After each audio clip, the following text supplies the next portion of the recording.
1942년부터 그 다음해까지 계속되었던 대기근과 그 이후에 일어났던 힌두교와 이슬람 교도들의 폭동으로 인해 캘커타 사람들은 감당할 수 없을 만큼 큰 고통을 겪어야 했다. 수천 가구의 사람들은 오갈 데 없이 거리로 내몰렸다. 여자들과 아이들은 신전 밖에나 교차로에서 구걸을 했다. 영양실조로 병에 걸리는 일도 많았다. 전염병이 만연했다. 어느 날 마더 데레사는 길을 걷다가 누더기 옷을 입은 한 여인을 발견했다. 중년의 나이로 보이는 그 여인은 시궁창에 쓰러져 있었는데 쥐와 개미에게 파먹혀 얼굴에 반이 없는 상태였다. 그 장소가 캠프벨 병원에서 멀지 않은 곳이었기 때문에 마더 데레사와 아녀스 수녀는 여인을 병원으로 옮겼지만 병원에서는 빈 병실이 없다며 여인을 받아주지 않았다. 데레사 수녀는 그 자리에서 꼼짝하지 않았다. 그 태도가 너무 단호했기 때문에 병원에서는 어쩔 수 없이 바닥에 매트리스를 깔아주었다. 몇 시간 후 여인은 숨을 거두었다.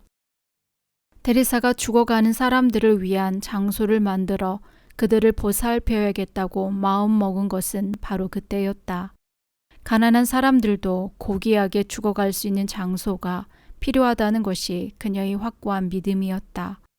죽어가는 사람들을 위한 장소를 찾던 중 마더 데레사는 캘커타의 보건 담당 장관인 아메드 박사를 찾아갔다. 이슬람 교도였던 아메드 박사는 믿음이 깊은 이 중년의 수녀가 당국이 해야 할 일을 하려 한다는 사실을 깨달았다. 가난한 사람들이 거리에서 죽어가는 것은 분명히 한 개인이 관심을 갖는다고 해결될 문제가 아니었다.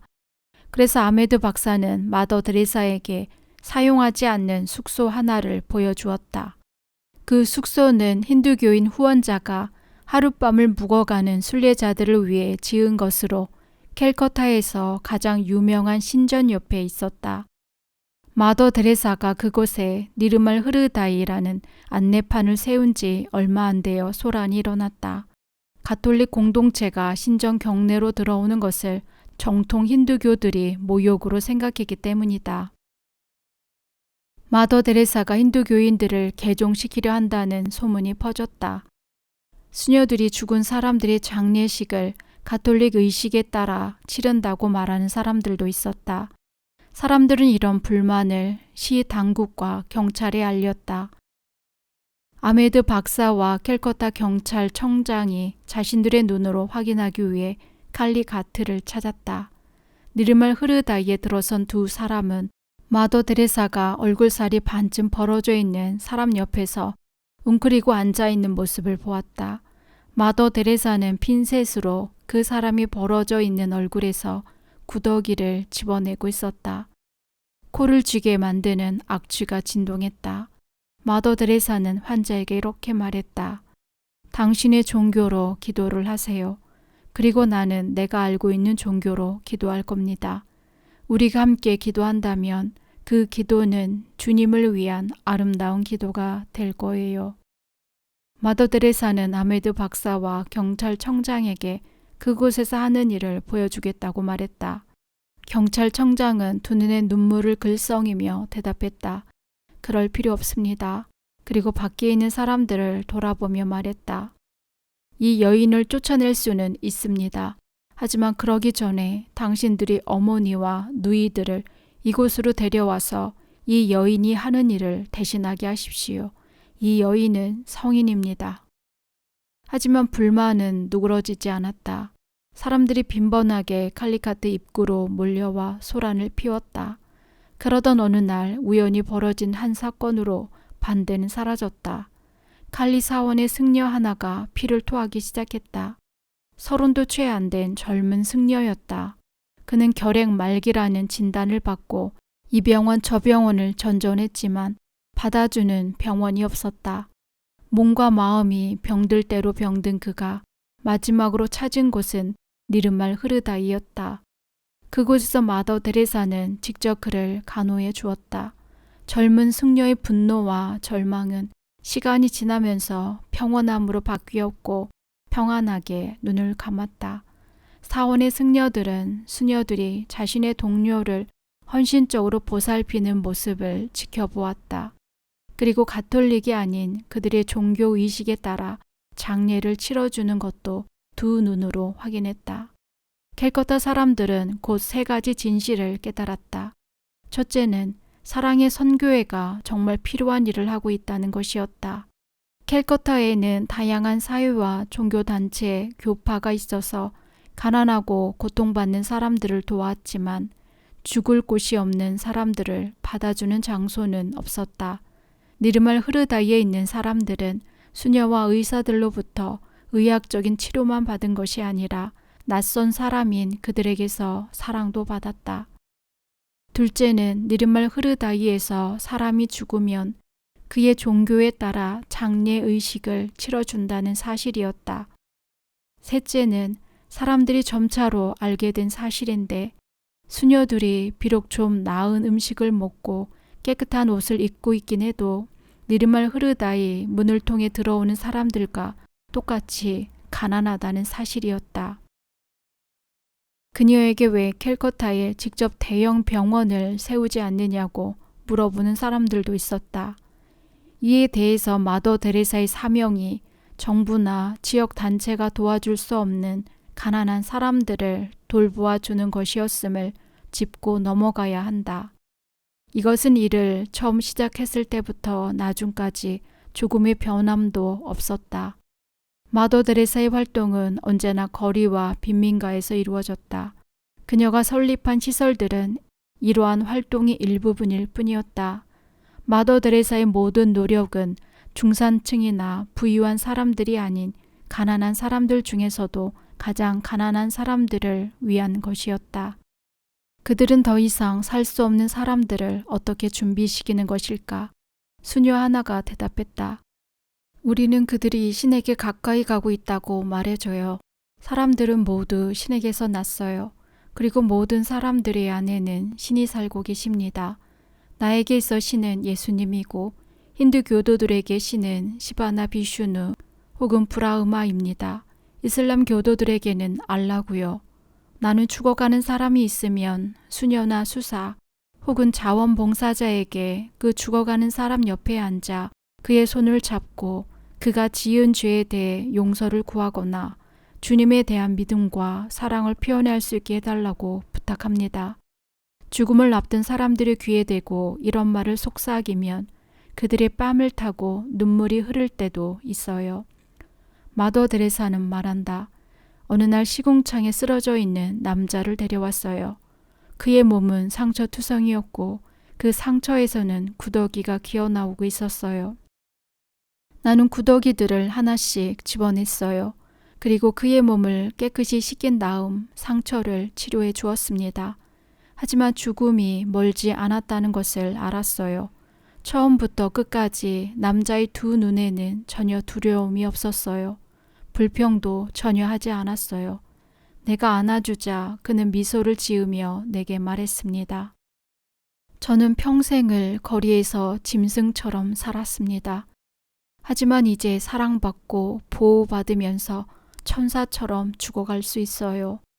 나는 주님의 얼굴을 영원히 볼 수 있도록 그에게 특별한 축복을 주었습니다. 마더 데레사는 도시 변두리에 나환자 병원을 세우면 가난한 사람들이 찾아오기 힘들다고 판단하고 진료소를 지을 적합한 장소를 물색했다. 그러다가 병원 부지로 적합한 곳을 찾아냈지만 그곳 주민들이 자신이 사는 곳에 나환자 진료소가 생긴다는 것을 알고는 거세게 항의했다. 어느 날 아침 마더 데레사는 부지를 살피러 갔다가 지역 의원을 앞세운 주민들과 맞닥뜨렸다. 그녀가 차에서 내리는 순간 주민들은 그녀를 향해 돌 세례를 퍼부었다. 하지만 언제나 그랬던 것처럼 마더 데레사는 침착했다. 하느님이 이곳에 진료소 열기를 원치 않으시는 것 같습니다. 기도합시다. 기도하면서 하느님이 원하시는 것이 무엇인지 알아봅시다. 미국의 한 독지가가 구급차를 기부하면서 영감이 왔다. 그녀는 구급차를 받자마자 이것을 나환자를 위한 첫 번째 이동 진료소로 만들기로 했다.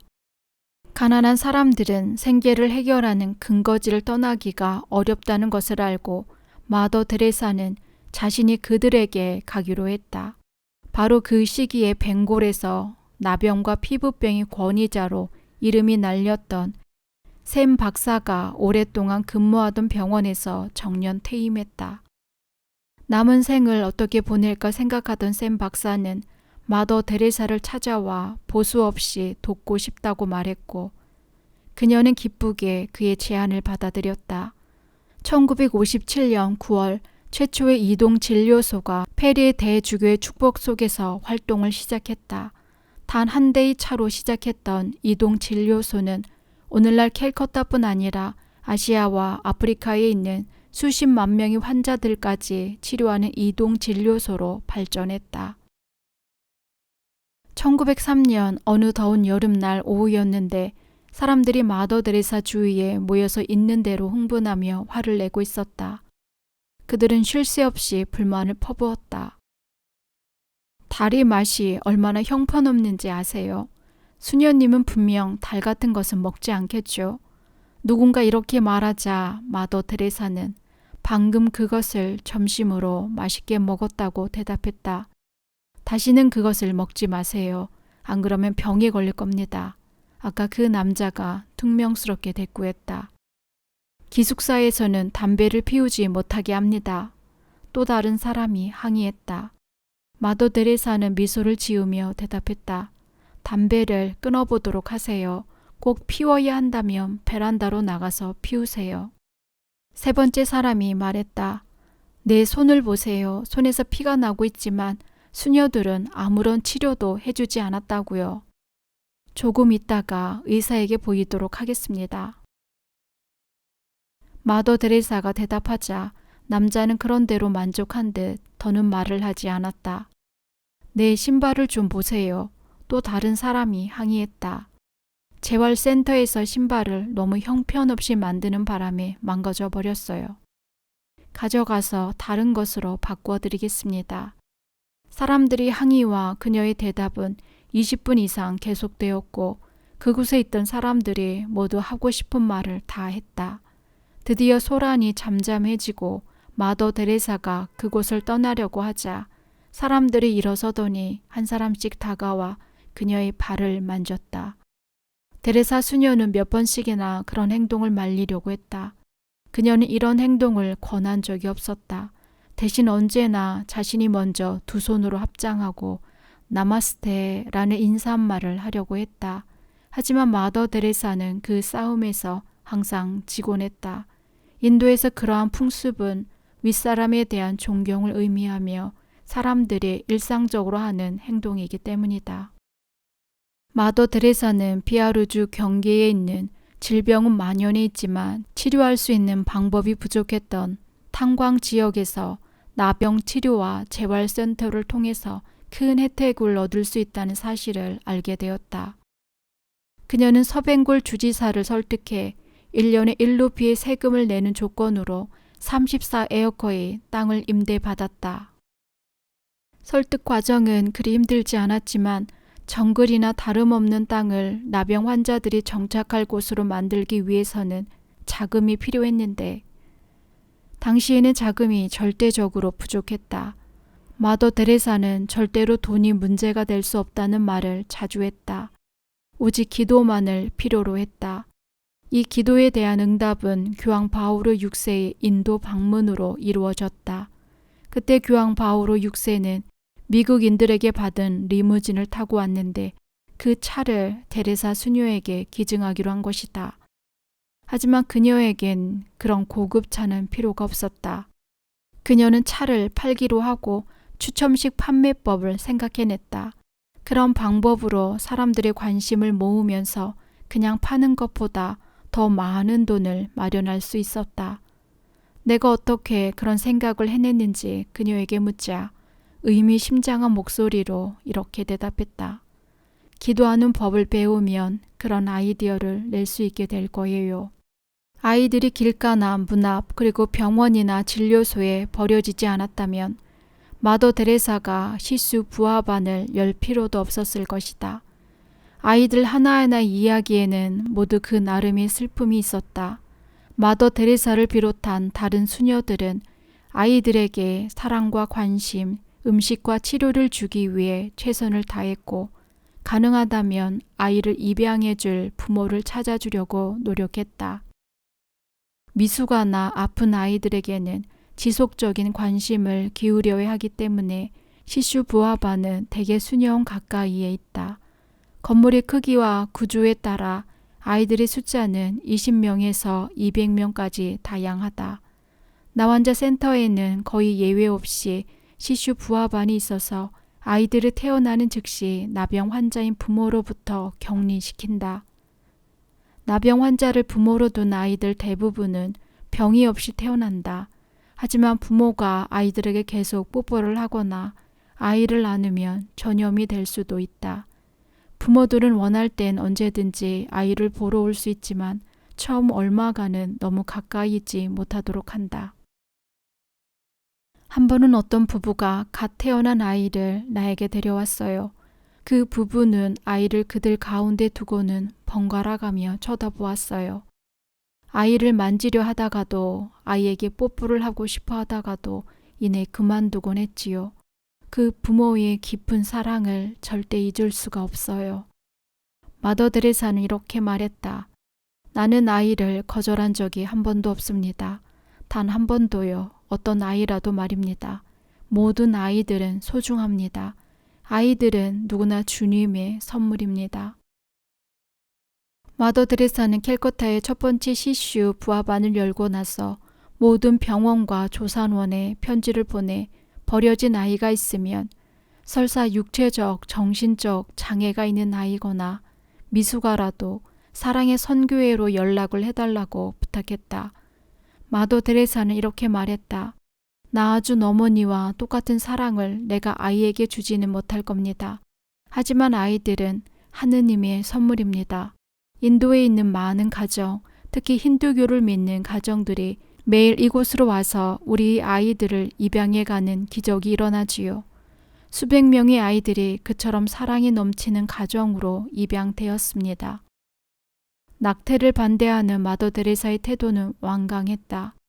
마더 데레사가 1979년 오슬로에서 노벨상을 받을 때도 텔레비전을 시청하던 수백만 명의 사람들은 평화의 가장 무서운 파괴자는 전쟁이 아닌 낙태라는 마더 데레사의 연설을 들었다. 많은 사람들이 인도나 아프리카에서 영양실조나 기아로 죽어가는 아이들을 걱정합니다. 하지만 수백만 명의 아이들이 어머니에 의해 죽임을 당하고 있습니다. 어머니가 자기 자식을 죽이는 것을 인정한다면 무슨 짓이든 못하겠습니까? 1993년 8월 20일 마더 데레사는 간디 평화상 수상을 위해 수도 뉴델리에 초대되었다. 그런데 식이 시작되기 몇 시간 전에 마더 데레사는 갑자기 고열이 났다. 의사는 말레리아라고 진단하고 입원을 권했다. 그녀를 대신해 다른 수녀가 상을 받기로 하고 마더 데레사는 병원에 입원을 했다. 인도 대통령이 안부를 물었고 수상이 방문을 했다. 병원 교환실에는 전 세계에서 걸려오는 전화가 폭주했다. 의사의 퇴원 허락이 떨어진 것은 입원한 지 열흘이 지나서였다. 입원해 있는 내내 마더 데레사는 안절부절 못했다. 그 모습을 보니 몇 년 전 캘커타에서 있었던 사건이 생각났다. 1989년 12월에 마더 데레사는 마더 하우스의 계단을 내려오다 심장 질환으로 정신을 잃었다. 의식을 차리고 보니 병원 중환자실이었다. 그녀는 많은 고통을 받았으나 일어났다. 1992년 마더 데레사는 멕시코의 티우아나에 있는 집을 방문하다 심장병이 재발하는 바람에 국경 너머에 있는 캘리포니아 병원에 입원했다. 그때 마더 데레사는 위험한 고비를 넘겨야 했다. 전 세계의 병원들이 그녀의 소식을 소식지 일면에 실었다. 수백만 명의 사람들이 데레사 수녀의 회복을 위해 기도했다. 이렇게 병세가 악화되자 마더 데레사에게 죽은 이후에는 조직이 어떻게 운영될 것인지 물어보았다. 그녀는 아무 말도 하지 않고 그저 손가락으로 하늘을 가리켰다. 내가 몇 주 뒤에 다시 한번 그 질문을 하자 그녀는 미소를 지으며 이렇게 말했다.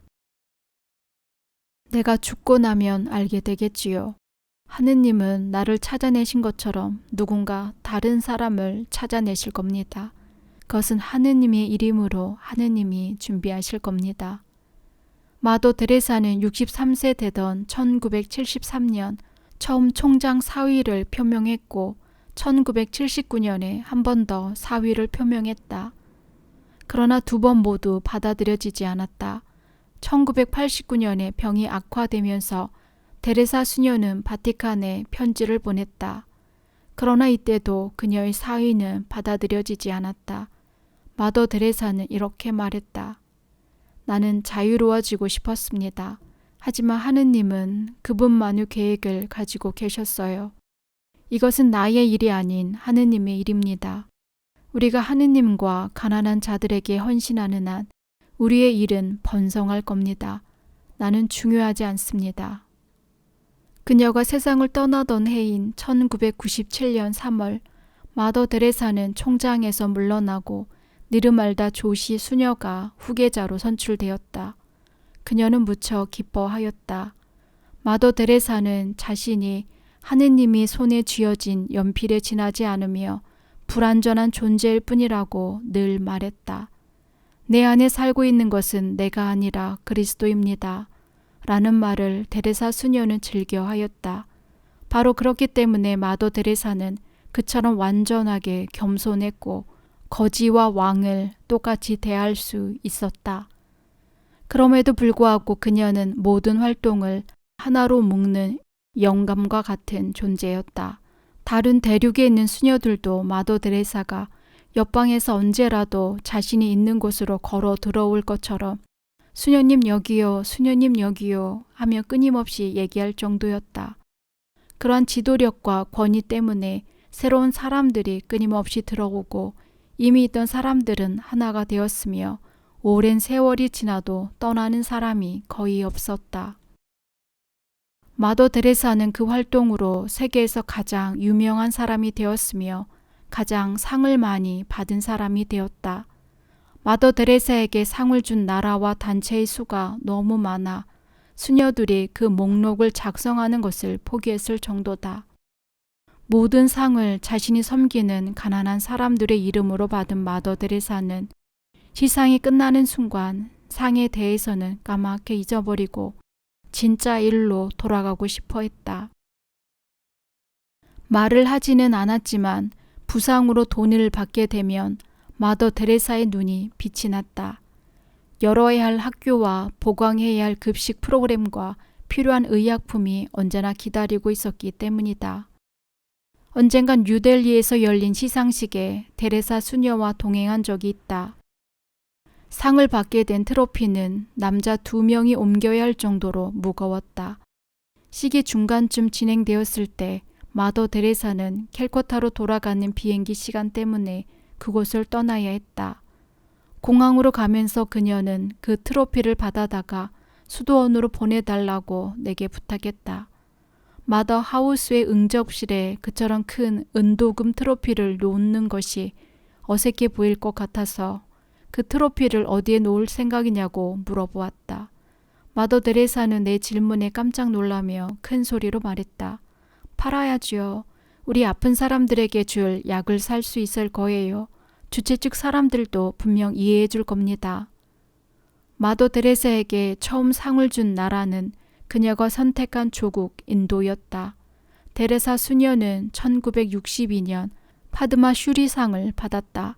인도 태생이 아닌 사람에게 이 상이 주어진 것은 그녀가 처음이었다. 마더 데레사는 캘커타로 돌아오자마자 리본으로 장식된 메달을 죽어가는 사람들의 집에 있는 성모상의 목에 걸어드렸다. 데레사 수녀는 상을 받을 사람이 자신이라고 단 한순간도 생각하지 않았다. 오늘날까지 처음으로 받은 이 영예의 메달은 영광을 받으실 분이라고 그녀가 믿었던 성모상에 걸려 있다. 같은 해 필리핀으로부터 막사이 사의상을 받았다. 이 상을 받을 시기는 때마침 마더 데레사가 아그라의 타지 마을에서 얼마 떨어지지 않는 곳에 어린이들을 위한 집을 열려고 하던 때였다. 문제는 부족한 자금이었다. 수녀들은 열심히 기도했다. 그녀가 아그라에 있는 수녀들에게 계획을 부득이 연기해야겠다고 얘기한 바로 그날 수상 소식이 전해졌다. 상금은 5만 루피로 집을 여는 데 필요한 액수와 일치했다. 1973년 영국 필립공은 종교의 진보에 기여한 공로로 마더 데레사에게 템플턴 상을 수여했다. 1979년 노르웨이 노벨상 위원회가 데레사 수녀를 수상자로 지명했다는 소식을 듣고 그녀가 처음 보인 반응은 나는 결코 대단한 사람이 아니다 였다. 그리고 자신은 상징에 불과하며 그 상을 가난한 사람들의 이름으로 받겠다는 전가를 위원회에 보냈다. 1979년 12월 10일 노르웨이 국왕과 많은 고위 관리들이 참석한 가운데 값싼 사리를 입은 소박한 여인이 최고의 영예를 받았다. 상만큼 관심을 끈 것은 그녀가 노벨상 위원회 측에 수상 기념 파티를 여는 대신 그 돈을 정말로 먹을 것이 필요한 사람들을 위해 쓰자고 적극 제안한 일이다. 마더 데레사 이 제안에 많은 사람들이 감동했다. 노르웨이는 물론이고 유럽 각지의 사람들이 깊은 감동을 받았고 노벨상 상금의 반에 달하는 액수의 성금이 쏟아졌다. 그 돈을 어떻게 쓸 생각이냐는 질문에 마더 데레사는 웃으며 대답했다. 마음속으로 이미 그 돈을 다 썼는걸요. 마더 데레사는 캘커타로 돌아오자마자 한 달간 수도원 안에 집거하며 모습을 드러내지 않았다. 한 달 정도가 지나자 요란한 환영식도 그녀의 이야기를 주요 기사로 다루던 언론의 취재 열기도 잠잠해졌다. 카메라맨들과 취재 기자들이 다 사라지고 나서야 데레사 수녀는 모습을 드러냈다. 하지만 그것도 오래가진 못했다. 1980년 인도 정부는 마더 데레사에게 이번에는 인도 최고의 훈장인 바라트 라트나를 수여했다. 그때까지 이 훈장을 받은 사람은 17명 뿐이었는데 인도 태생이 아닌 사람이 그 상을 받은 것은 그녀가 처음이었다. 마더 데레사는 대중 속에 있건 자신이 돌보는 사람들과 있건 간에 의식이 깨어있는 매 순간 그리스도와 함께 있다. 마더 데레사의 십자가에 계신 그리스도는 칼리가트에서 죽어가는 사람들과 다를 바가 전혀 없었다. 그리스도도 죽어가는 사람도 서로가 없이는 존재하지 않는다. 그 둘은 하나였다. 나는 그리스도를 향한 데레사 수녀의 믿음이 얼마나 깊고 신실한지 차츰 이해하게 되었다. 데레사 수녀는 그녀가 봉사하는 모든 사람에게서 그리스도를 보고 있었다. 오래전 그녀가 캘커타의 시궁창에서 처음 구한 한 여인, 얼굴에 구더기가 기어다니던 그 여인은 죽어가는 그리스도였다. 그리고 죽어가는 사람들의 집에 누워있는 야윈 육신들은 고통받는 그리스도였다. 마더 데레사와 수도원의 수녀들이 에이즈 환자들을 간호하고 아이들에게 음식을 먹이며 소변에 절은 몸을 닦아줄 때 실제로 그들이 돌보는 존재는 그리스도였다. 그에 대해 마더 데레사 자신도 이렇게 설명했다. 그렇지 않다면 나는 기껏해야 마음에 드는 몇 사람만 돌볼 수 있었겠지요. 때때로 사람들은 내게 나병 환자의 악취나는 상처를 어떻게 소독할 수 있느냐고 묻곤 합니다. 그들은 이렇게 말하지요. 이 세상의 돈을 다 갖다 준데도 우리는 절대로 못할 겁니다. 나는 이렇게 대답합니다.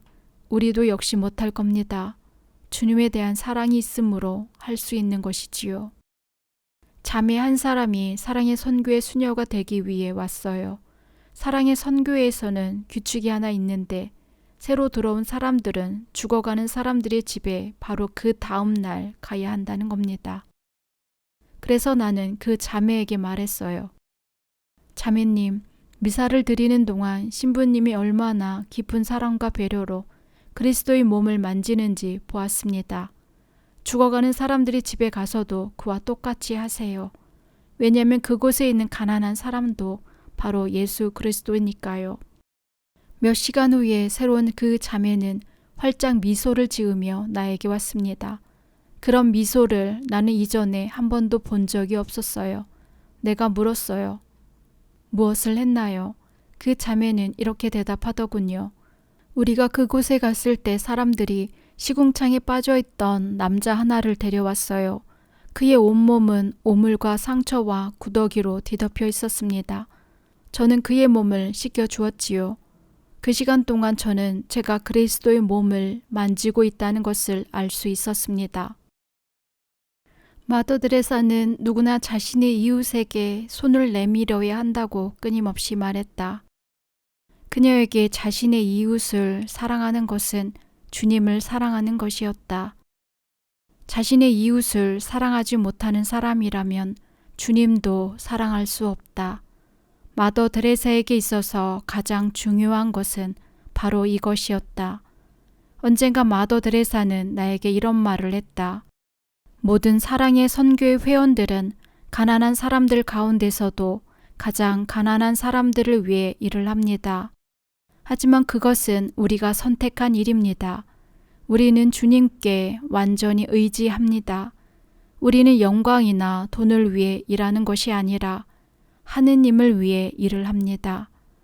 수도의 초기부터 마더 드레사는 항상 자신을 따르는 사람들에게 하느님께 아무것도 거절하지 말고 아낌없이 그들의 삶을 바치라고 가르쳤다.